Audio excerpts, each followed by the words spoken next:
Oakland is home to 400,000 people. Last year, 115 people were murdered, 338 were raped, more than 3,000 people were robbed, and 4,000 people were assaulted.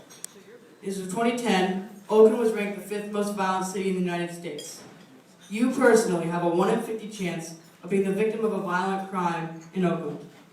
As a result, many women are widowed, beaten, raped, and subject to addiction. Their children suffer even more. It is no secret that the fates of children are very similar to the fates of their parents.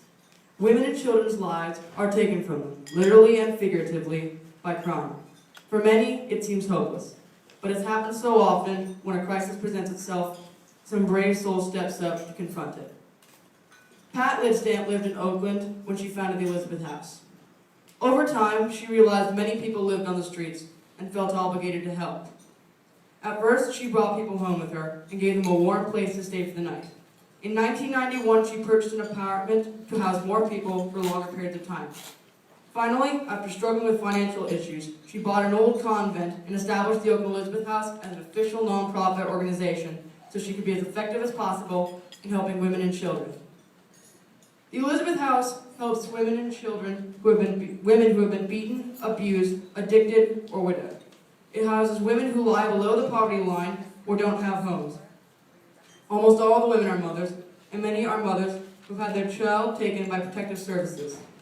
By cleaning up their lives at the Oakland Elizabeth House, they can work with CPS to show that they are responsible adults. 95% succeed and are reunited with their children in the end. But the Elizabeth House isn't just for women. More than anything, it's for their children. Most of the children without toys, books, and other things we take for granted. Tina Humphrey, the executive director, says, "I tell a lot of the women here that, yeah, it's hard, but you better endure, not for me, but for your child." She and her staff believe that the children are the most important. The average child is 8 years old. There are toddlers 4 to 5 years old and teenagers as old as 12 to 13. Every day becomes a struggle when they see their mother become addicted or their father shot in the street. On paper, the Elizabeth House is for the mother, but in reality, it's for the children who deserve a better life.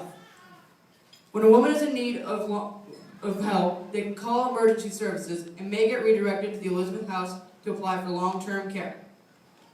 The Elizabeth House is so successful and so trusted that they receive 60 to 70 phone call applicants every week. The question I immediately asked myself was, why should I donate to a small organization that can only help 30 people at a time? I thought hard and realized that, though it may be small, it can grow, and every person matters. There are no organizations that I've ever seen or heard of that are so close and so caring for mothers and children in Oakland. Many of you also live in Oakland and know that it has its troubles with high unemployment, gang violence, and financial and political issues. This is the first step you can take to make it a better place. It has to start small, otherwise the problems can seem overwhelming. If you think of a child, they start out very small. But in the words of Tina Humphrey, it's all about the children. That's why I'm here. It took me quite a while to find a nonprofit for this essay. After researching a dozen worthy nonprofits, I can safely say that the cause I fight for matters. When I met with Tina Humphrey, I was blown away with the stories of survival, revival, and triumph.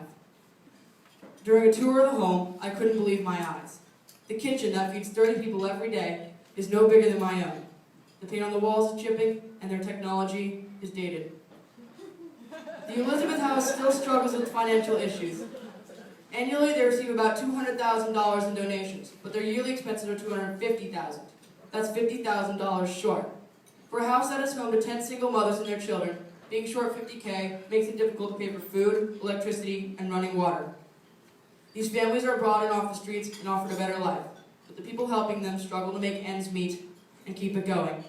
Improving facilities, buying toys for children, providing healthy food is a constant challenge, and increasing space to house more people in need is out of the question.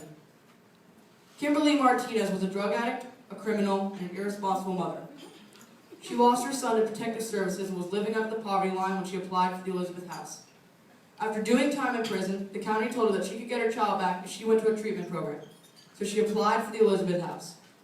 In the time that she lived there, she was reunited with her son permanently, got a full-time job, and bought a house to live in.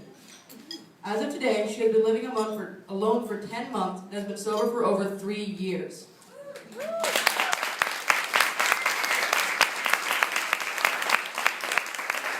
The woman who was an addicted, homeless, single mother with her young son Isaiah became a good mother with a full-time job and a proper house. She was taught how to keep her life in check and how to properly care for her child. Thanks to the Elizabeth House, Kimberly feels more confident than ever she can give her child the life he deserves. I hope you can find it within yourselves to donate at least a little. It's the little things that matter most. Thank you.